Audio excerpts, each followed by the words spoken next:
नमस्ते दोस्तों, स्वागत है आपका मेरे चैनल में। कहानी अच्छी लगे तो वीडियो को लाइक करना ना भूलें। आज की कहानी है सावन विशेष। भगवान शिव जी ने यह कहानी न सुनाई होती तो अमरनाथ गुफा न होती।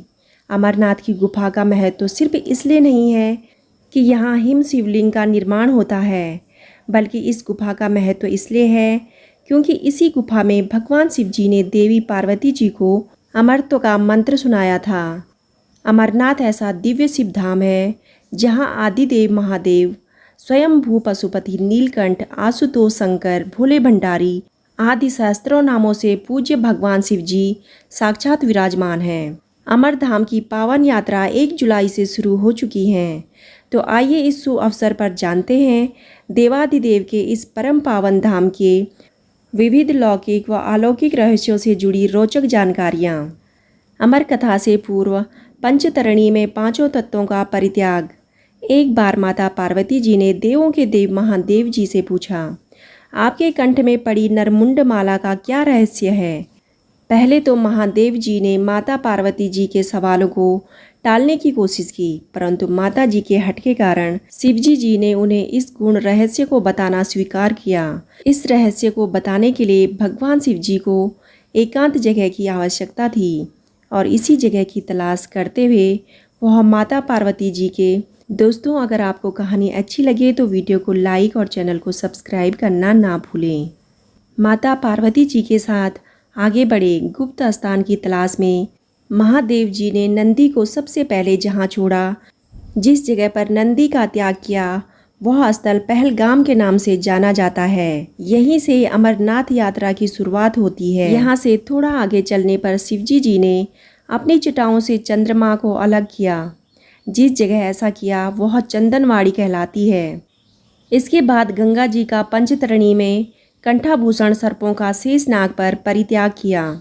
इसके बाद यात्रा का अगला पड़ाव मिलता है, जहाँ पर महादेव जी ने पुत्र गणेश जी को छोड़ा था। पंचतरणी में 5 तत्वों का परित्याग कर पहुंचकर भगवान शिव जी ने माता पार्वती जी के साथ उस पवित्र गुफा में प्रवेश किया था। महादेव जी ने देवी पार्वती जी को सुनाई अमर कथा। कोई भी तीसरा प्राणी अमर कथा को न सुन सके, इस कारण भगवान शिव जी ने चारों ओर अग्नि प्रज्वलित कर दी।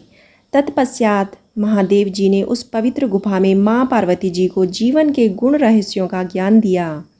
शास्त्रों के अनुसार जब इसी गुफा में भगवान शिव जी ने माता पार्वती जी को अमरत्व का रहस्य बता रहे थे तो गुफा में मौजूद एक सूख तोता और 2 कबूतरों ने भी इस रहस्य को सुन लिया था।